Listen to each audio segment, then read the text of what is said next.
Video में हम financially free होने के लिए 30 एसेट्स के बारे में जानेंगे। इनमें से कुछ एसेट्स आइडियाज वॉरेन बफे की बचपन की बुक 1000 वेज टू मेक $1000 से बताए गए हैं और कुछ आइडियाज वो हैं जो मेरे फ्रेंड या किसी नोन ने एग्जीक्यूट करे हैं। तो आई होप इस वीडियो को सुनने के बाद बहुत से आइडियाज आपके ब्रेन में आएंगे। So let's start my dear brothers and sisters. सबसे पहले जो लोग नहीं समझते तो फाइनेंशियली फ्री होने का मतलब ये है कि हमें इतना पैसा हर महीने मिलता रहे जिससे हमें अपनी बेसिक नेसेसिटी के बारे में ना सोचना पड़े। तो बेसिकली फाइनेंशियली फ्रीडम अचीव करने के दो तरीके हैं। 1, इतना कैश सेव कर लो कि हमें उससे पूरी जिंदगी पैसा मिलता रहे और ये अप्रोक्सीमेटली आता है 25 टाइम्स हमारी एनुअल इनकम के। यानी अगर हर महीने आपको 1 लाख रुपए चाहिए तो साल के हुए 12 लाख और उसका 25 टाइम्स हुआ 3 करोड़। अगर हमें हर महीने के 50,000 चाहिए तो साल का हुआ 6 लाख और 12 महीने के हुए 1.5 करोड़। यानी बहुत से लोगों के अकॉर्डिंग ये एक ऐसा नंबर है जिसे सेव करने के बाद हम फाइनेंशियली फ्री हो सकते हैं। सेकेंड तरीका है इतने पेपर एसेट्स जैसे कि डिविडेंड पेइंग शेयर्स एक्सेट्रा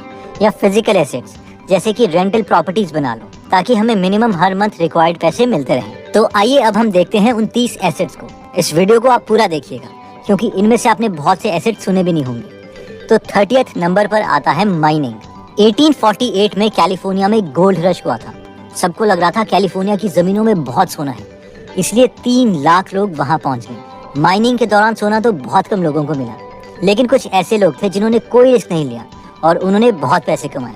और वो थे दुकानदार जो माइनिंग कर रहे लोगों को खुदाई के लिए सामान बेच रहे थे, जीन्स वगैरह बेच रहे थे। ऐसा ही कुछ रिसेंटली क्रिप्टो करेंसी के केस में हुआ है। कई लोग क्रिप्टो करेंसीज खरीद रहे थे, कुछ ने पैसे कमाए और कुछ ने पैसे नहीं कमाए, लेकिन कई लोगों ने क्रिप्टो करेंसीज की माइनिंग की। तो बेसिकली क्रिप्टो वर्ल्ड में माइनिंग का मतलब है एक कंप्यूटर को ऑन करके छोड़ दो, वो कुछ बिजली लेगा और अपनी प्रोसेसिंग पावर देगा, जिसके बदले हमें क्रिप्टो कॉइन्स मिलेंगे जिन्हें हम बेच सकते हैं। अगर हम बड़े स्केल की बात करें तो चाइना और अमेरिका में लोगों ने बहुत ही लार्ज स्केल में क्रिप्टो माइनिंग की और बिटकॉइन वगैरह के प्राइसेस बढ़ने पर उन्होंने बहुत पैसे अर्न किए।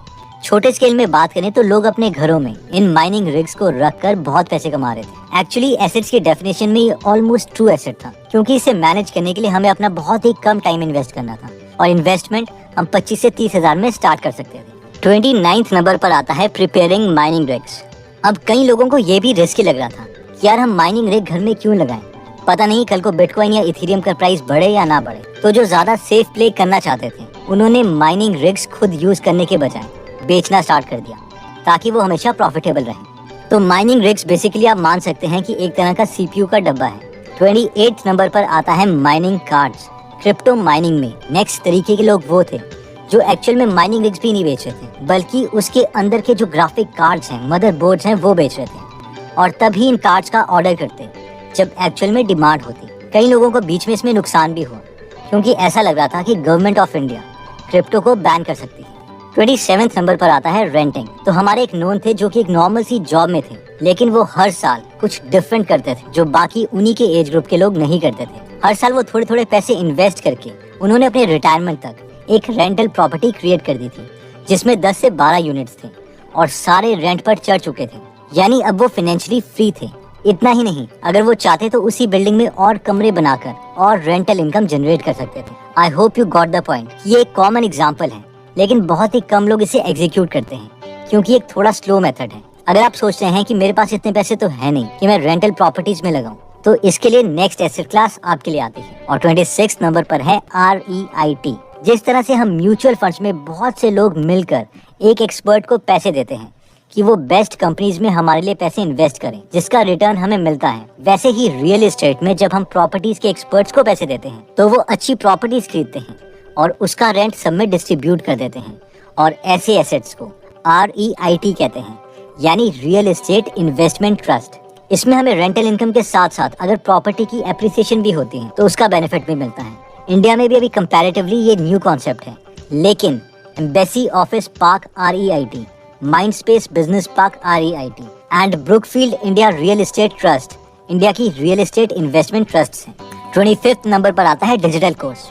अगर हमारे पास कोई भी स्किल है, investing, video editing, real estate, digital marketing, तो इसका डिजिटल कोर्स बनाकर हम ऑनलाइन सेल कर सकते हैं। बट इसके लिए हमें मार्केटिंग स्किल्स चाहिए होंगी या ऑडियंस जो हमारे पास पहले से ही है। मार्केटिंग स्किल्स के बारे में डिटेल में हम आगे डिस्कस करेंगे। 24th नंबर पर आता है डिविडेंड पेइंग स्टॉक्स। कई कंपनीज इतनी बड़ी हो जाती हैं कि उन्हें पता नहीं चलता कि वो अपना प्रॉफिट दोबारा से रीइन्वेस्ट कहां पर करें, इसलिए वो अपने प्रॉफिट का कुछ हिस्सा अपने शेयर होल्डर्स को दे देती है, जिसे डिविडेंड बोलते हैं। इसका फायदा इन्वेस्टर्स को ये होता है कि अगर कंपनी अच्छी चलती है तो उनके शेयर का प्राइस भी बढ़ेगा और साथ में डिविडेंड भी मिलता रहेगा। बजाज ऑटो, ITC, गेल ऐसी कंपनीज हैं जो डिविडेंड देती हैं।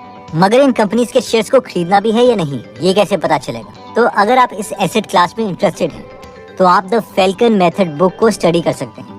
23rd नंबर पर आता है precious metals like gold and silver. कई लोग गोल्ड और सिल्वर को एसेट मानते हैं, खास करके रॉबर्ट कियोसाकी, जिन्होंने बहुत से सिल्वर और गोल्ड के कॉइन्स बॉक्सेस में बंद करके अपने घर रखे हुए हैं, क्योंकि गोल्ड और सिल्वर का प्राइस हमेशा इंक्रीज होता रहता है। लेकिन कई इन्वेस्टर्स गोल्ड और सिल्वर को एसेट्स नहीं मानते। उनका मानना है कि ये इनकम जनरेटिंग एसेट नहीं है, यानी ये खुद कुछ अर्न नहीं कर सकता। एनीवेज, फाइनल डिसीजन तो हमें खुद ही लेना पड़ेगा कि हम किन की थ्योरी से सेटिस्फाइड हैं। 22nd नंबर पर आता है कैश।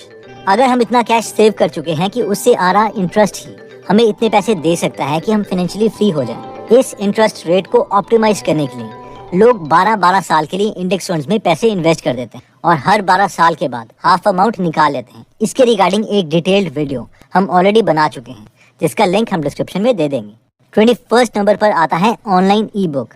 ह्यू सी हावी एक अमेरिकन साइंस फिक्शन राइटर हैं, जिन्होंने बहुत ही फेमस साइंस फिक्शन सीरीज सीलो लिखी थी। तो शुरू की बुक्स इन्होंने सेल्फ पब्लिश की थी Amazon Kindle में, जो कि ऑलमोस्ट फ्री है। और एक वक्त था जब इनकी हर महीने 20,000 से 30,000 कॉपीज बिक रही थी, जिसका मतलब है कि करीबन 1 करोड़ रुपए पर मंथ। बट मैंने देखा है इंडिया में बहुत मुश्किल है इस तरह की सक्सेस को रेप्लिकेट करना, क्योंकि बहुत ही कम लोग कंटेंट के लिए पैसे स्पेंड करते हैं। लेकिन अगर आप फॉरेन कंट्रीज के लिए कंटेंट लिख सकते हैं या फिर मार्केटिंग में अच्छे हैं तो ये काम कर सकता है। 20th नंबर पर आता है रेंट योर कार। एक हमारे नोन है जो कि जॉब में है और उन्होंने अपनी एक एक्स्ट्रा कार को रेंट पर दे दिया था टूरिज्म के लिए, क्योंकि उनके कुछ फ्रेंड्स होटल्स में थे, जिससे उनकी कार की सारी इंस्टॉलमेंट्स पूरी हो गई और कार लोन खत्म होने के बाद भी उन्हें एक्स्ट्रा इनकम आती रही। इशू ये होता है कि हम एक एसेट बना के रुक जाते हैं, बल्कि रियल फाइनेंशियल नॉलेज वो है जब हम एसेट्स को लाइफ लॉन्ग बनाते रहते हैं। 19th नंबर पर आता है फार्मिंग।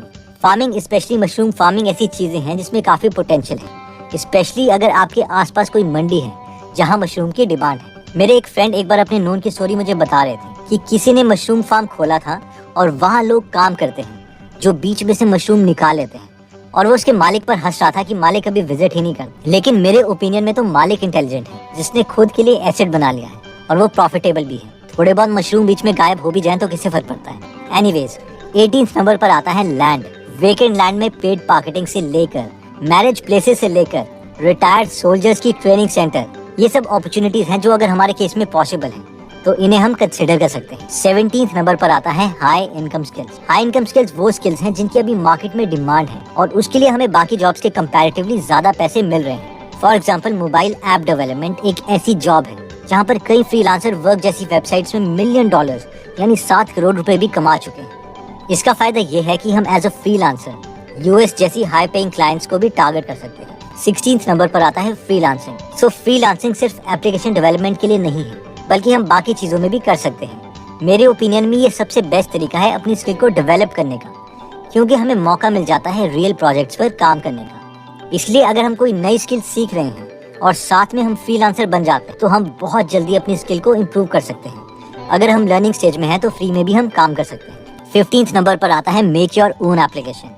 अगर आप ऐप डेवलपमेंट में अच्छे हैं और आपके पास कोई इन्फ्लुएंसर फ्रेंड है या ऐसा इंसान है जो मार्केटिंग में अच्छा है, तो आप दोनों मिलकर पार्टनरशिप में कोई प्रोडक्ट बना सकते हैं, और अगर ये सक्सेसफुल हो गया तो आप दोनों बहुत जल्दी फाइनेंशियली फ्री हो जाओगे। 14th नंबर पर आता है equipment. Automatic paper plate making machine, डोना making machine, paper cup making machine, ऐसे इक्विपमेंट्स हैं जिनकी कॉस्ट 1 लाख रुपए के आसपास है, जो हमें काफी अमाउंट अर्न करके दे सकते हैं। अगेन प्रोवाइडेड इसमें हमारे पास ऑलरेडी कोई नोन होना चाहिए जो हमसे ये सब लेने के लिए पहले से तैयार हो, वरना इन्वेस्ट करने का फायदा नहीं है। 13th नंबर पर आता है एफिलिएट मार्केटिंग। अगर हम मार्केटिंग में अच्छे हो गए हैं लेकिन हमारे पास हमारा प्रोडक्ट नहीं है, तो पहले हम दूसरों का प्रोडक्ट सेल कर सकते हैं और हर बार किसी का प्रोडक्ट सेल करने पर हमें कुछ कमीशन मिलेगी। नए स्टार्टअप्स हमें नॉर्मल साइनअप्स के लिए भी अच्छे पैसे देते हैं, स्पेशली जब वो कस्टमर एक्विजिशन स्टेज में होते हैं, जैसे कि अपस्टॉक पर यूजर जो इनके प्लेटफॉर्म में फ्री में डीमैट अकाउंट खोलता है उन्हें 400 रुपीज पे करते हैं। 12th नंबर पर आता है यूट्यूब चैनल। वैसे इसमें बहुत सी वीडियोस बन चुकी हैं एंड आई होप हम सब इससे फैमिलियर भी हैं। ये एक हाई इनकम स्किल है। अगर आपके पास ऑडियंस है तो वी कैन अर्न मनी और जल्दी हम फाइनेंशियली फ्री हो सकते हैं। मुझे इसके बारे में थोड़ी बहुत नॉलेज है, तो अगर आप इसमें इंटरेस्टेड हैं तो आप कमेंट कर सकते हैं ताकि मैं एक पूरा डिटेल्ड कोर्स बनाने की कोशिश करूँ। 11वें नंबर पर आता है रॉयल्टी। हमारे नेबर थे जो कि एक टीचर थे, तो उन्होंने अपने स्कूल स्टूडेंट्स की प्रैक्टिकल्स के लिए 1-2 बुक्स लिखी थी। अब ऑब्वियसली उनके स्कूल के स्टूडेंट्स तो उन्हीं की बुक्स खरीदेंगे जिनके लिए उन्हें बार बार कमीशन मिलती रही। I mean 10-15 साल तक कंटिन्यूअसली यही चलता रहा। 10th नंबर पर आता है बॉन्ड्स। अगर कंपनी के शेयर्स खरीदना हमें रिस्की लगता है तो शेयर्स के बजाय हम बॉन्ड्स खरीद सकते हैं। बॉन्ड्स का मतलब है कि हम कंपनी को उधार दे रहे हैं। अगर हमें कंपनीज पर विश्वास नहीं है तो हम reserve bank of India RBI से भी बॉन्ड्स खरीद सकते हैं। अभी इसमें 7.15% रेट अवेलेबल है, जो कि ज्यादा है FD से। 9th नंबर पर आता है एजेंट्स। मेरे एक फ्रेंड है जो कि क्वालिटी इंजीनियर थे और उन्होंने अपनी वाइफ को LIC एजेंट बनवा दिया, और क्योंकि बीइंग अ क्वालिटी इंजीनियर उन्होंने काफी पॉलिसी सेल की। तो I hope you got the point कि हाई पेइंग जॉब वाले भी अर्न कर रहे हैं। जहाँ तक कमीशन की बात है तो LIC की वेबसाइट के अकॉर्डिंग अगर हम 2000 रुपए वाली 10 पॉलिसीज भी पर मंथ सेल करते हैं तो साल की हमारी कमीशन बनती है 10,08,000 रुपए।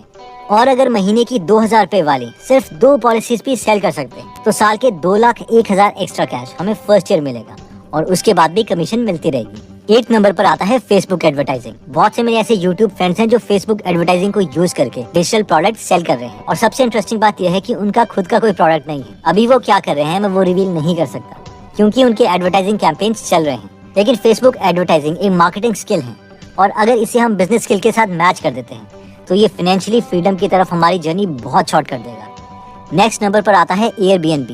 अगर हमारे पास कोई भी एक्स्ट्रा फ्लोर या वेकेशन होम अवेलेबल है जिसे हम यूज नहीं करते तो एक बेस्ट तरीका है कि हम उसे Airbnb में लिस्ट कर दें और उन्हें रेंट पर चढ़ा दें। जिन्हें नहीं पता, Airbnb एक एप्लीकेशन है जिसमें हम अपने घर का प्राइस और फोटोज लिस्ट कर सकते हैं और छोटी सी कमीशन के बदले टूरिस्ट उसमें रह सकते हैं। टूरिस्ट की आइडेंटिटी Airbnb से वेरीफाइड होती है। अगर हमारे घर में टूरिस्ट तोड़फोड़ करते भी हैं तो Airbnb 7 करोड़ तक का इंश्योरेंस हमें देता है। तो अगर आपका घर किसी ऐसी जगह पर है जहाँ पर टूरिस्ट आते हैं तो ये बेस्ट सोर्स ऑफ इनकम बन सकता है। 6th नंबर पर आता है एंजल इन्वेस्टिंग। इसमें कॉन्सेप्ट ये है कि अगर आपको किसी नए स्टार्टअप के फाउंडर पर यकीन है तो उसके बिजनेस में हम शुरू में इन्वेस्ट कर सकते हैं, और अगर वो सक्सेसफुल हो जाता है तो हमारे पैसे भी बहुत टाइम इंक्रीज हो जाएंगे, जो नॉर्मल इन्वेस्टिंग में पॉसिबल नहीं है। हाँ, तो 50 लाख लगाए थे। इन्वेस्टर को एग्जिट मिला अबाउट 3 साल पहले 2018 में, आई थिंक 18 या 17 में उनके स्टेक को किसी ने 28 करोड़ में खरीद लिया। वैसे ये ऑप्शन हर किसी के लिए अवेलेबल नहीं है क्योंकि मैक्सिमम केसेस में इसके लिए हमें अक्रेडिटेड इन्वेस्टर होना पड़ता है। इंडियन गवर्नमेंट के अकॉर्डिंग जो ऑर्गेनाइजेशन सेबी से रेगुलेटेड नहीं है, अगर हम उन कंपनीज में इन्वेस्ट करना चाहते हैं तो हमारे पास कम से कम 5 करोड़ रुपए होने चाहिए लिक्विड फॉर्म में, और साल के ग्रॉस 50 लाख रुपए इन्वेस्ट होने चाहिए। अब आप सोच रहे होंगे कि अगर हमारे पास इतने पैसे होते तो हम तो पहले से ही फाइनेंशियली फ्री होते। And yes, you are right, but ये पॉइंट था तो आई थॉट कि मुझे शेयर करना चाहिए। 5th नंबर पर आता है business. This is one of the best and my favourite वे, क्योंकि शायद मैं खुद भी इसी तरफ इंक्लाइंड हूँ। तो अगर हम अपने किसी फ्रेंड या नोन के साथ मिलकर कोई स्टार्टअप खोलते हैं और वो सक्सेसफुल हो जाता है तो फाइनेंशियल फ्रीडम का अमाउंट कुछ ही सालों में अचीव हो सकता है। बिजनेसेस में मेरी एक रेकमेंडेशन रहेगी, एक कॉन्सेप्ट है फर्स्ट हु देन व्हाट, यानी पहले ये डिसाइड कर लो कि बिजनेस में साथ में कौन चाहिए और बाद में ये डिसाइड करो कि करना क्या है, क्योंकि ज्यादातर बिजनेसेस तभी फेल होते हैं क्योंकि फाउंडर्स के बीच में रिलेशनशिप ही स्ट्रेसफुल टाइम में खराब हो जाता है।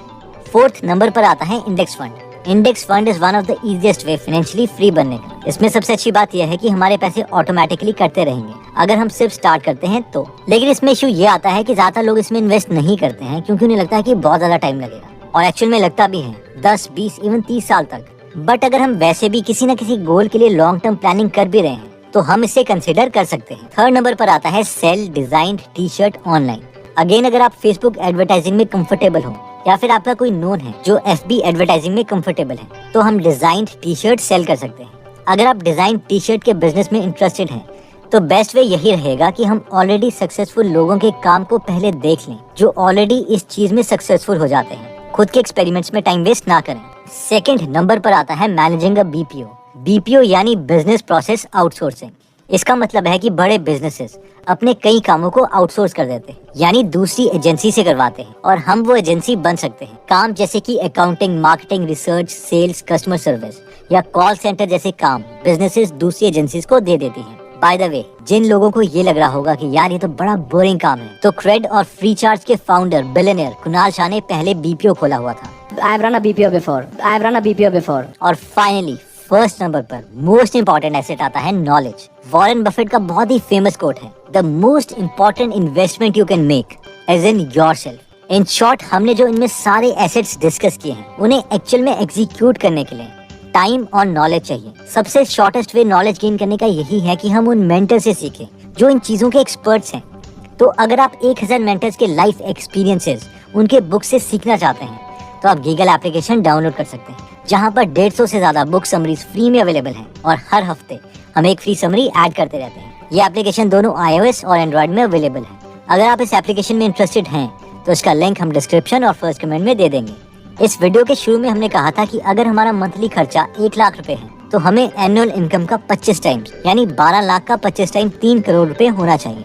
लेकिन इन 3 करोड़ का हमें करना क्या है, इसके लिए हमने ऑलरेडी एक वीडियो बनाई थी, इसका लिंक हम डिस्क्रिप्शन में दे देंगे। अगर आपको ऐसा लगा कि इन एसेट से आपके ब्रेन में अपॉर्चुनिटीज खुली हैं, तो ये वीडियो आप अपने फ्रेंड या फैमिली मेंबर के साथ जरूर शेयर करें, क्योंकि उनके साथ भी यही इम्पैक्ट होगा। एनीवेज दोस्तों, अगर आप ऐसी नॉलेजेबल वीडियोस मिस नहीं करना चाहते तो सब्सक्राइब करने के बाद बेल का बटन दबाना मत भूलिएगा। आप कमेंट करके ये भी बता सकते हैं कि आप नेक्स्ट वीडियो किस टॉपिक पर चाहते हैं। जल्द ही हम आपसे दोबारा मिलेंगे। जय हिंद।